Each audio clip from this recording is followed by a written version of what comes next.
여러분, 영적인 두려움은 어떨까요? 실은 육신의 어두움과는 비교할 수 없다는 것이 성경의 주장입니다. 치명적이라는 것입니다. 내가 내 생각에 이쪽으로 가면 행복할 것 같고 저것을 쟁취하면 아름다운 삶이 보장될 것 같은데 그 길이 멸망의 길, 특별히 지옥에 가는 길이라는 것입니다.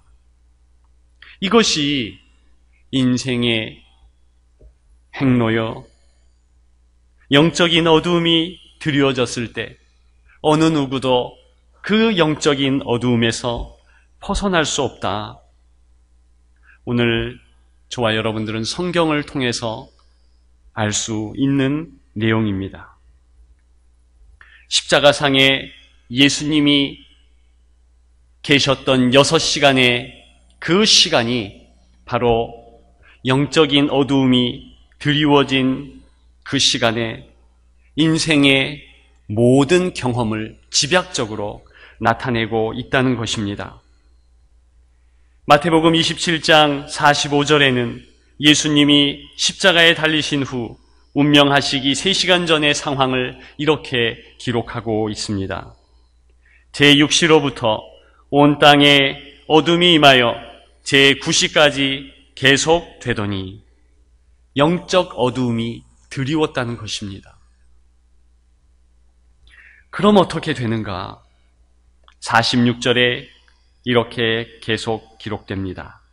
제90쯤에 예수께서 크게 소리질러 이르시되 엘리 엘리 라마 사박다니 하시니 이는 곧 나의 하나님 나의 하나님 어찌하여 나를 버리셨나이까 하는 뜻이라. 예수님께서 십자가상에서 7가지의 말씀을 하셨는데 특별히 마태복음에는 단 한 가지만 기록되어 있습니다. 예수님은 어찌하여 나를 버리셨나이까 절규하셨다는 것입니다. 이 마태는 특별히 영적 어두움이 드리울 때 인생은 단 한마디 내가 버림을 받았구나, 나는 살 수 없구나, 그렇게 탄식하며 죽어간다는 것입니다. 영적 시력을 잃어버린 인간을 우리 예수님께서 단적으로 나타내는 모습이라는 것입니다. 영적 어두움이 드리운 인생은 따라서 방향 감각을 상실했기에 아무리 좋은 것을 본인이 쟁취한다 해도 그 특징은 어리석음으로 귀결됩니다. 그리고 그 어리석음은 반드시 두려움으로 종결짓게 되어 있습니다. 어리석기 때문에 자신의 경험을 절대시합니다. 자신의 보는 것이 전부라고 생각할 수밖에 없는 한계를 가지게 된다는 것입니다. 오늘은 부활의 날입니다. 또한 논쟁의 날도 된다는 것입니다. 예수님이 정말 부활하셨는가? 어떤 사람들은 그럴 리가 없다. 예수님이 어떻게 부활하실 수 있는가? 다시 사실 수 있는가? 아마도 그분의 사랑, 그분의 자비, 그분의 다른 사람을 위한 희생, 이러한 정신이 살아났을 것이다. 그렇게 주장하는 이들도 없지 않습니다. 아니요. 오늘 우리들이 읽은 성경은 분명히 증언하고 있습니다. 정신적으로 살아난 것이 아니라 육신적으로 우리 주님이 부활하셨다는 것입니다. 오늘 본문의 말씀은 영적 어두움이 아직 가시지 않은 주님의 부활을 절대로 믿지 않는 여인들로부터 시작하고 있습니다. 이 사람들의 이름이 특별히 나타난 성경 구절들이 있는데 오늘 본문은 두 사람 다 마리아였다고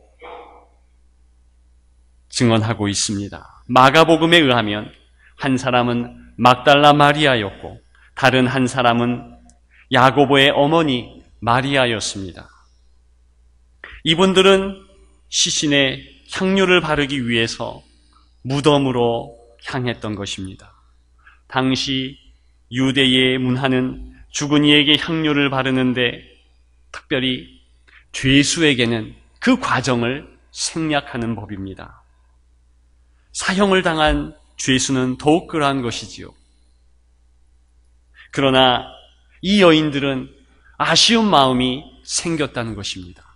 사랑하는 주님에게 나아가리라 그런 작정을 하고 향유를 준비한 듯 보여집니다. 오늘 본문 내용에 보면 안식 후 첫날 이른 시간에 저들이 나아간 것을 알 수 있습니다. 예수님이 안식일 전날에 돌아가셨잖아요. 안식일이 된 이후에는 누구든 정한 범위 밖에는 출입을 할 수 없고 무덤가까지 여인들이 그렇게 갈 수 없는 시간들이었습니다. 따라서 기다렸다가 안식 후 첫날 향유를 들고 부지런하게 무덤으로 가는 것이었습니다. 그런데 이미 예수님은 부활을 선포했었습니다. 한 번이 아니라 여러 번 여인들에게 그리고 제자들에게 3일 후에 다시 살아나실 것을 말씀하셨습니다. 그러나 그 여인들은 절대로 믿지 못했던 것입니다. 유대의 무덤은 굴을 파서 만듭니다. 따라서 짐승들이 들어가서 시신을 훼손할 수 있기에 돌로 그 입구를 막아놓는 것이 상례였습니다. 예수님의 무덤은 부자가 자신의 무덤으로 준비한 곳이기에 다른 무덤보다 더 규모가 큰 그러한 무덤이었습니다. 그래서 큰 돌로 입구를 봉해 놓았습니다. 다른 복음서에 따르면 이 여인들은 근심하며 무덤으로 올라갔던 것입니다. 누가 무덤 문에서 그 큰 돌을 굴려주리요 걱정하며 나아갔던 것입니다. 그런데 도착하자마자 오늘 본문에 기록했듯이 벌써 돌이 굴려져 있었습니다. 천사가 그렇게 한 것입니다. 그리고 제자들이 예수님의 시신을 훔쳐갈까 지키던 군사들은 무서워서 죽은 사람들처럼 되어 실신했다. 그것이 오늘 본문 성경이 가르쳐주는 정황이었습니다. 바로 그러한 때에 한 천사가 여자들에게 말했습니다. 그가 말씀하시던 대로 예수님이 살아나셨다. 7절에 보니까 또 빨리 가서 이르되 그랬습니다. 선포하라는 것입니다. 부활을 선포하라는 것입니다. 어떤 의미가 있을까요? 이것은 이제 예수님이 부활하심으로 영적 어두움이 거치었으니 이제 예수님을 주위에서 보면 예수님이 거기 계신다는 것을 알려주라는 것이었습니다. 9절 보게 되면 제자들에게 알리려고 이 여인들이 다름질할새 예수님께서 그들을 만나 그랬습니다. 사실 부활한 주님은 그 여인들을 떠난 적이 없었습니다. 계속 같이 계셨습니다. 다만 영적 어두움이 완전히 가시지 않았기 때문에 예수님을 볼 수 없었다는 것입니다. 요한복음에 보면 막달라 마리아는 이미 예수님이 서 계신 것을 보았는데 알지 못했다 기록하고 있습니다. 오히려 그 예수님이 마리아에게 어찌하여 울고 누구를 찾고 있느냐 질문하셨습니다. 그때 마리아는 예수님이 동산지기로 오인합니다.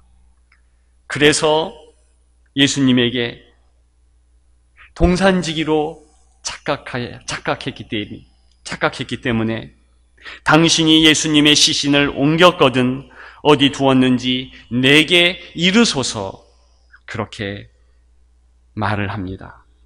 같이 계셨는데도 깨닫지 못한 것입니다. 이상한 것은 부활 후에 나타나신 이러한 예수님을 여인들뿐만이 아니라 제자들도 그분이 누구인지 몰랐다는 것입니다.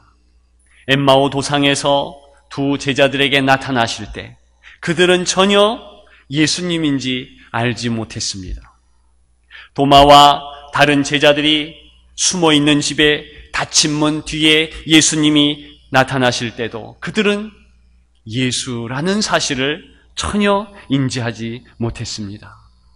갈릴리 해안에서 처음으로 주님께서 조찬을 만드셔서 제자들을 식사의 자리에 초대했을 때도 사실은 처음에 예수님이신지 알아보지 못했다는 것입니다. 왜 그랬을까? 왜 그랬을까? 누가복음 24장 16절에는 누가는 직설적으로 모든 경우에 여인들과 제자들의 눈이 가리워져 그인 줄 알아보지 못했다고 말했습니다. 즉 예수님이 이미 여인들과 또 제자들과 함께 있는데도 불구하고 그들은 예수님이 계신 것을 주목하지 못했다는 것입니다. 레널드 스윗이라는 분은 그 이유를 예수님이 생각보다 너무 가까이 계셨기 때문이라고 설명합니다. 어거스틴은 하나님이 나 자신보다 더 나에게 가까이 계신다라고 말했습니다. 여러분 정말 예수님이 저와 여러분들 일상의 삶에 찾아오시지 않습니까? 우리가 예배 드릴 때는 예수님이 함께 계신다고 쉽게 생각합니다.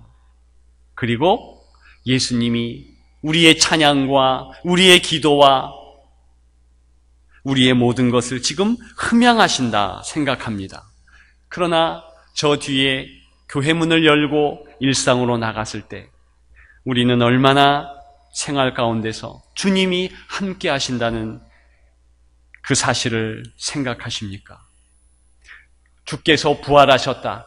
예수님이 부활하셨다는 것은 34년 이 땅에서만 함께 하신다는 것이 아니라 부활을 통해서 영원히 함께 하신다는 약속인 것입니다.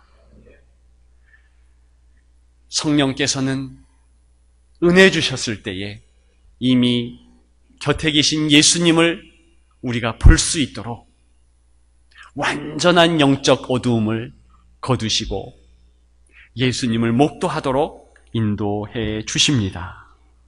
전도는 다른 것이 아니라 바로 예수께서 부활하셨다 그렇게 선포하면서 내 곁에 계신 주님을 알려주는 일입니다.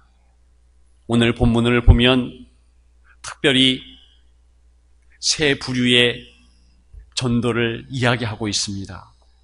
첫째는 한 천사가 어떤 사실에 여인들이 주목하게 합니까? 예수님이 부활하셨다. 그것을 제자들에게 증언하라. 이 여인들은 어떤 부류의 사람들입니까? 왜 예수님께서 처음과 두 번의 부활에서 나타나시는 그런 귀한 은혜를 두 번 다 여인들에게 주셨을까?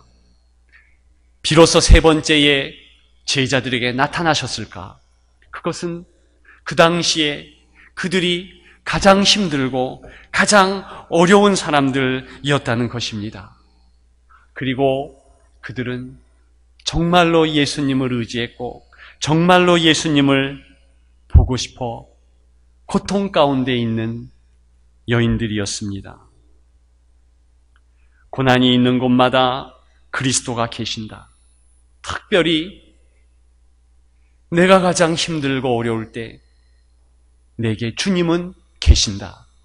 그 사실을 실은 남들, 제자들에게, 다른 이들에게 전하기 전에 바로 너희들이 그 사실을 마음에 각인시키라. 그런 뜻으로 말한 것입니다. 그리고 두 번째로 제자들에게 선포했습니다. 알렸잖아요. 우리가 같이 신앙생활을 하지만은 시시종종 우리는 내 옆에 계신 주님, 아니 나보다 내 안에 더 가까이 계신 주님을 잊고 살 때가 있는 것입니다. 그럴 때에 아니요, 주님이 부활하셨으므로 당신의 삶의 현장에 지금 현재형으로 예수님이 함께 하십니다. 이것을 깨우치는 것입니다. 이것이 전도인 것입니다. 따라서 전도는 다른 사람들에게, 안 믿는 이들에게 하기 전에 먼저 나에게, 그리고 다른 성도들에게 이 기쁜 소식을 외치는 것인 줄 믿습니다. 한번 말해볼까요? 주님 부활하셨습니다. 옆에를 보고 하셔야죠. 주님 부활하셨습니다. 그렇게 부활을 증거하는 저와 여러분들 되시기를 주님의 이름으로 축원합니다. 너무나 우리 주님은 우리 가까이에 계십니다. 어떤 분들은 마치 예수님이 무덤에서 나오셔서 이 성경의 무덤으로 간 듯 그렇게 생활하는 분들도 계십니다. 우리가 성경을 읽을 때에만 우리 주님이 현현하시고 교회에 있을 때에만 우리 주님의 역사가 있다. 그게 아니라는 것입니다. 과거에 계신 분이 아니라 영적 어두움이 이제는 예수님의 부활로 활짝 걷어졌기에 우리는 일상 가운데서 우리가 정신을 차리고 주님을 부르면서 예수 이름으로 나아갈 때 반드시 우리는 함께 하시는 주님을 만날 수 있다는 것입니다. 어떤 젊은 부부의 재밌는 이야기가 있습니다. 이분들은 아기에 관한 책은 뭐든지 구해서 읽고 공부했습니다. 그리고 얼마 지나지 않아 아기가 태어났습니다. 부부는 이 아기를 책에 쓰여진 대로 잘 키우고 그랬습니다. 그런데 어느 날 이 아기가 울기 시작한 것입니다. 끊임없이 우는 거예요. 그래서 울음에 대한 답을 찾으려고 미친 듯이 책들을 뒤졌습니다. 그러나 아무리 그 책의 방법을 행해도 그 아이가 울음을 멈추지 않는 것이었습니다. 그래서 다급하게 이웃에 여러 자녀를 키운 나이든 분에게 전화를 걸어 조언을 구했습니다. 그러자 그분은 이렇게 제안했다는 것입니다. 책을 내려놓고 아기를 안아주세요. 여러분, 우리에게 어떤 교훈을 줍니까? 우리가 예수님의 이름을 성경 안에서만 찾는 우를 범할 수 있습니다. 예수님이 부활하셨다. 그리고 여인들에게 나타나셨다. 제자들에게 특별히 갈릴리로 먼저 가서 너희를 기다린다. 그 의미는 우리의 일상 가운데 특별히 제자들은 이제 곧 갈릴리로 내려가야 되겠다. 그런 생각을 가지고 있는데 바로 그곳에 예수님이 먼저 가셨다는 것입니다. 만일 제자들이 갈릴리가 아니라 여리고로 내려간다 할지라도 예수님은 이미 그곳에 계셨을 것입니다. 이것이 오늘 저와 여러분들이 붙잡을 가장 큰 교훈이라 믿습니다. 우리의 삶 가운데 우리가 주님의 이름을 부르고 나아갈 때 부활하신 주님의 현현이 우리와 함께 한다는 것입니다. 한 죄수의 감옥에서 쓴 옥중 서신이 있습니다. 이분의 이름은 여러분 너무나 잘 알고 있으리라 봅니다. 김대중 대통령입니다.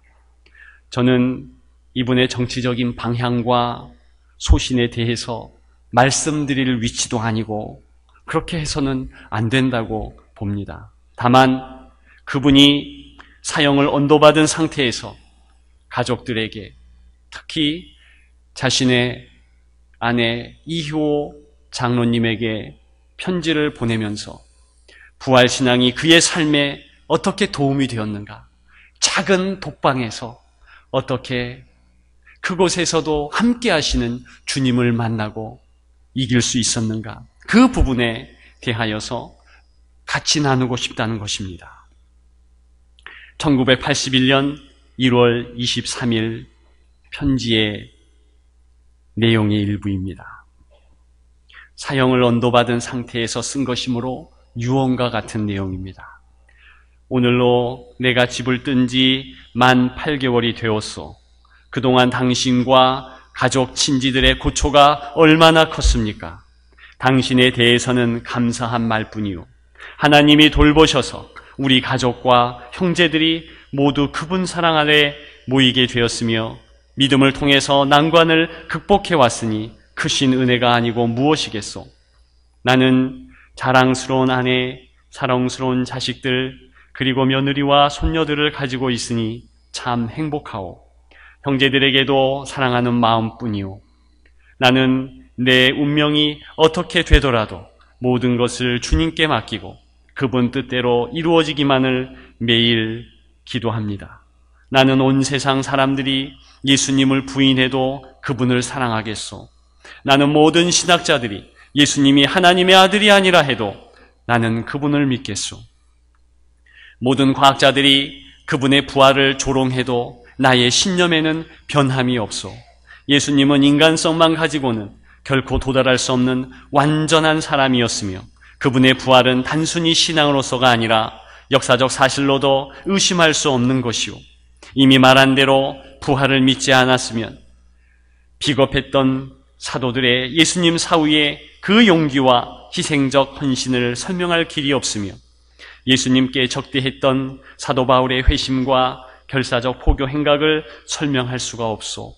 그리고 수많은 사도 요한의 편지와 복음서가 모두 주님의 부활을 근거로 해서 성립되었는데 만일 그것이 사실이 아니라면 각처에서 각기 다른 시기에 쓰인 글들이 그렇게 일치할 수는 없는 것이라고 믿어 크리스천 신앙의 참된 결단과 갈림길을 우리가 주님의 부활을 사실로 믿느냐 여하라고 믿으며 나의 절절한 신앙 고백으로서 다시 당신에게 전합니다. 이렇게 그분이라 할지라도 작은 독방에서 역시 주님이 그것까지도 함께 한다는 것을 깨달았다는 것입니다. 저와 여러분들의 일상이 바로 주님이 주인 되셔서 함께하는 일상인 줄 믿습니다. 부활은 그 아름다운 소식을 우리가 간직하고 우리가 선포하라는 그러한 메시지를 주는 것입니다. 아무쪼록 이 주님의 은혜, 주님의 함께하심, 부활을 선포하며 나아가는 저와 여러분들 되기를 주님의 이름으로 축원합니다.